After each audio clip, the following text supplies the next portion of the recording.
Hey, what is going on guys? RvzStealth here, and in today's video, I'm going to be updating my list on the best champions once mastered. I did make a video on this topic around a year ago, but when taking a look back at that video now, I don't really agree with the champions I had on that list. My opinions have changed quite a bit, so I thought that I would update this list. There also have been a few new champions released since then, so why not make this list more accurate, and that's what I'm going to be doing in this video. One thing I want to touch on before I start the video though is that in my opinion, mastering a champion is not getting mastery 7 with them in dynamic queue. Mastering a champion is being able to play them to their fullest potential without making any mistakes, or with making very few mistakes on that champion. You can just play like a lot of games on a champion and eventually you will get mastery 7. You can do that on pretty much any champion in the game. So that's just my opinion on the subject. You can disagree with me if you want. But with that being said guys, let's get into the video.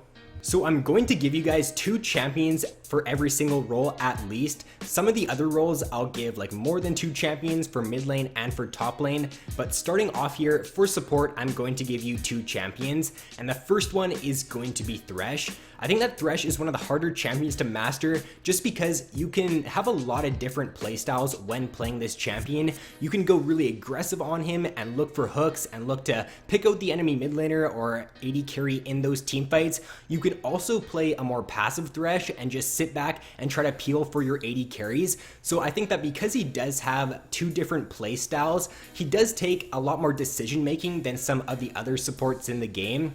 He also does have his Lantern, which I don't see a lot of Thresh players really use to its fullest potential. When you are playing Thresh, you want to be using your Lantern like in the laning phase to get your jungler to come in for like an easy lane gank. I really don't see Thresh players do this enough. So when you are playing him, just let your jungler know to lane gank, throw that Lantern out, and you can go for like a flash flay onto the enemy team, and that's a really effective way at getting a nice gank off and securing a double kill in the laning phase. So overall, I think that because Thresh is a pretty skill shot reliant support, and he also does have 2 different playstyles, that he is a harder support to master. Next for support is going to be Bard. So Bard is very similar to Thresh in my opinion, in the sense that he does take a lot more decision making to play than the average support champion. When you are playing Bard, you have to decide in the laning phase whether or not it is the better idea to go for a roam and pick up your chimes, or whether you should stay in lane and stay with your AD carry. If you do end up going for a roam in the laning phase as Bard and your AD carry gets caught out, then that could just lose you the game right there and you could fall really far behind.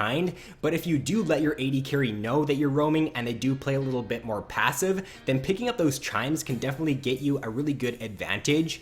He does have his ultimate as well, which is a really game-changing ability, but there's just so many different situations to where you can use Bard's ultimate. For example, you can use it on the enemy's tower to stop it from attacking you. You can use it on the enemy tank champions during a team fight to isolate their carries, and you can also use it like on your team during a team fight to try to save them from the enemy team. So because Bard's ultimate, it's number 1 a skill shot, so you have to be able to hit it. Number 2, it does have like more of it has a bit of a cast time on it, so you have to be able to predict where the enemies are moving to be able to hit it, and it's just a really easily dodged ability. You can flash out of it really easily, or if the enemy team does have a dash, then they can also just easily avoid it. So it's a great ability, but I think that what differentiates the average Bard player from the really strong Bard player is being able to use their ultimate in the right situations during a mid to late game team fight.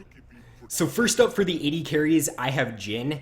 Jhin is definitely one of the more unique AD carries in the game due to his ammo system. He does have 4 shots, and then after that he has to reload. So if you are used to playing one of the more standard AD carries, then when you pick up Jhin for the first time, it's going to be a little bit hard to get used to him for sure. You can see by the stats there that if you're playing Jhin for like the first time or the first few times, then your win rate is really crappy. But if you're a Jhin main and you've played a lot of him, then your win rate is really good. It's like over 57%, which is the highest for like any AD carry in the game. He's very skill shot reliant with his W and his ultimate, which does make him a little bit harder to play for sure as well, and he does not have a gap closer either. Whenever I do see a newer Jhin player, I find that they rarely end up hitting their W, and they also just rarely hit their ultimates during team fights or before a team fight starts. So I think that because Jhin is pretty skill shot reliant, he's a unique AD carry, and he does not have a gap closer, he's definitely one of the harder champions to master. And the second AD carry on my list is going to be Vayne. So the main reasons to why Vayne is a harder AD carry to master is because she's a solely auto attack based AD carry. She does not have any long range abilities that she can use to deal damage. For example, something like a Jinx Rocket or a Jinx W. She needs to get up close to deal her damage because her auto attack range is pretty short. She does not have like an auto attack range enhancer like a Kog'Maw does, or a Twitch or a Jinx. So you need to play really up close and really aggressive as her to be successful. And for the average Vayne player, then you're probably just not going to do too well, because for example, if the enemy team has someone like a Victor or a Nivea that can blow you up in team fights, if you miss position just slightly, then you're just going to die and you're going to be pretty useless. So you need to know how to kite as her. You need to be able to move around efficiently during team fights to be able to play the champion to her fullest potential. Vayne is also known for having one of the weaker early games for any AD carry, so a lot of newer Vayne players won't really realize this, and they'll just end up dying in the laning phase because they end up going too aggressive, and then they'll be pretty useless for the rest of the game. So as long as you know how to manage Vayne's aggressiveness in the laning phase, and you know how to kite with her in team fights, then she can be a really strong champion. But for the average AD carry player, Vayne probably isn't the best pick. So starting it off in the jungle, I have Nidalee. Nidalee is one of the harder junglers to master because she's a very early game reliant jungler, and she's also very skill shot reliant. These two things combined make her a champion who can absolutely take over the early game and take over a game, and also a champion who can be completely useless if you don't do too well in the early game. If you don't do well with Nidalee, then you're going to get outscaled by pretty much every other jungler in the game, and you're going to be pretty useless come those mid to late game team fights. So knowing how to play aggressive as Nidalee in the early game and using your early game power is definitely something that the average jungler won't be able to do, and it makes her one of the harder junglers to master. Next up for jungle, I have Lee Sin. So Lee Sin is on this list mainly because he is one of the more mechanically intensive junglers. There's so many different combos that you can use on this champion, which makes him a champion that even if you've played him for a lot of games and you've got a lot of experience on the champion, there's always something that you can learn on him, and there's always that situation to where you know you could have done something different or something better. For example, you can look to go for like insect kicks during team fights. You can look to go for like flash kick plays. You could just simply like kick the enemy champion into their team to get like a nice 4-man ultimate off. So because you can do so many different plays with this champion, and because he is also pretty early game reliant, he is one of the harder junglers to master. And my final pick for the jungle is Elise. Elise is very similar to Nidalee in the sense that she's very skill shot reliant, and she also does rely on having a strong early game to be successful. You're going to get outskilled as Elise if you just go even or you don't do too much in the early game. So knowing when to go aggressive and being able to hit your cocoon when ganking as Elise is very important. If you don't do that, then you're not going to do too well on her. She does also have 2 forms as well, and I didn't touch on this during the Nidalee clip, but the same goes for Nidalee. You do have a lot of different combos that you can use, and because you do have 2 forms, you need to know when the right situation is to be like in your human form or when to be in your spider form. So because of that, she is one of the harder junglers to master.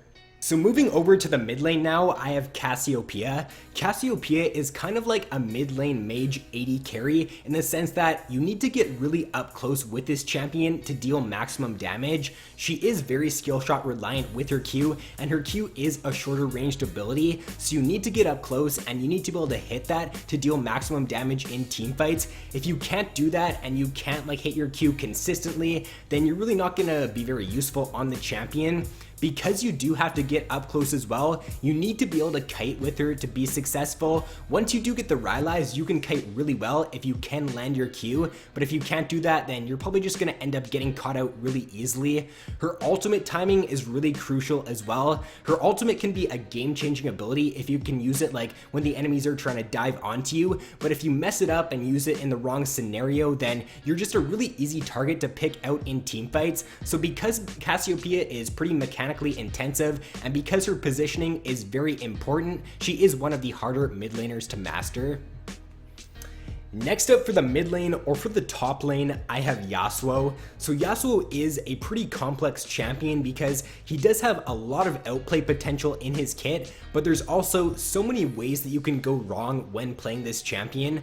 The main thing that I think that differentiates like an average Yasuo from a really strong Yasuo player is their ability to manage their aggression. I see so many Yasuo players like get leads in the early game, but they just end up throwing it because they go so aggressive. They try to dash through minions and like dive onto the back line when their team isn't even there, and they just get blown up. The enemy team gets the shutdown, and then the game just goes downhill from there. I'm also not too sure if this is just me, but it seems like every few games I end up getting a top lane Yasuo who just feeds super hard and ends up going like 0-5 in the laning phase.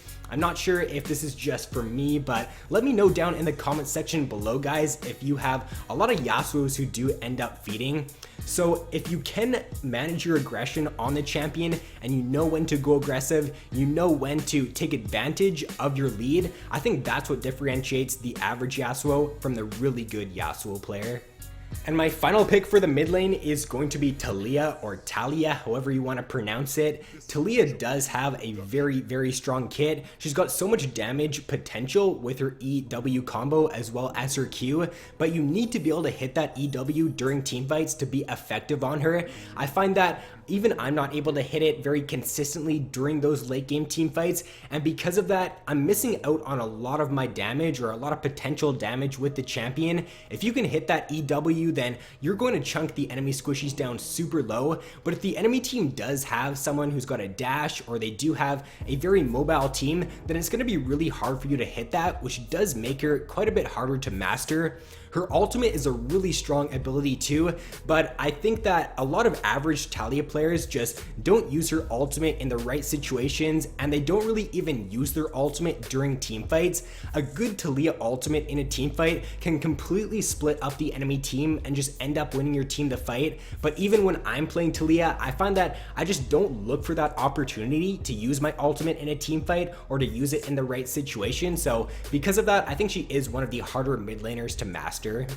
And starting it off in the top lane, I have Gangplank. This could also go for Gangplank mid as well because he's a very good mid laner right now too. So I think what differentiates the kinda okay Gangplank player from the really good Gangplanks are their ability to consistently hit their triple barrel combos in mid to late game team fights. The amount of AoE damage that you can put out with that combo is absolutely insane, and you also do provide pretty good crowd control for your team with your barrels and your ultimate. Even landing the double barrel combo can deal like a load of damage in team fights, but I can't even imagine like how much more damage you could put out if you could consistently land your triple barrel combo. I've played probably like over 100 games on Gangplank, and I still can't hit his triple barrel combo consistently. So overall, I think that because of his barrels, he is a little bit harder to master.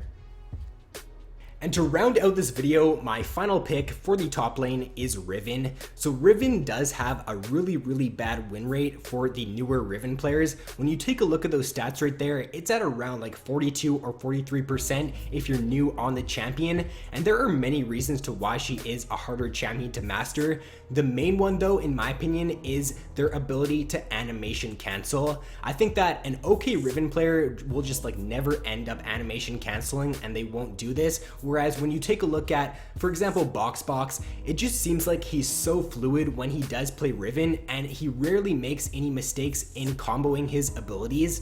I think that that is also another reason to why she's harder to master. She does have a lot of different combos that she can use, and you need to know like what the right combo is to use in a certain situation. You can use your Q to like gap close and to jump onto your target, but if you use all three of your Qs just to get to your target, then you're not really gonna have like a whole whole lot of damage to deal to them. She also can use her Q to like jump over walls and to get out of sticky situations. So because of all those reasons, Riven is definitely a harder champion to master.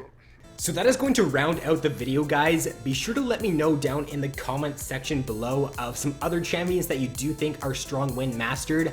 Obviously, this is just my opinion, and it's not like a correct list in a sense. There are definitely other champions that are very strong when mastered. So instead of like asking me down in the comments below like why I didn't include a champion, just tell me who you think are strong when mastered, because obviously this is my opinion and there are other really good champions as well. So with that being said, guys, I hope you did enjoy. If you did, then be sure to leave a like. Subscribe if you guys have not already. So thanks for watching. Have an awesome day, and I will see you in my next video.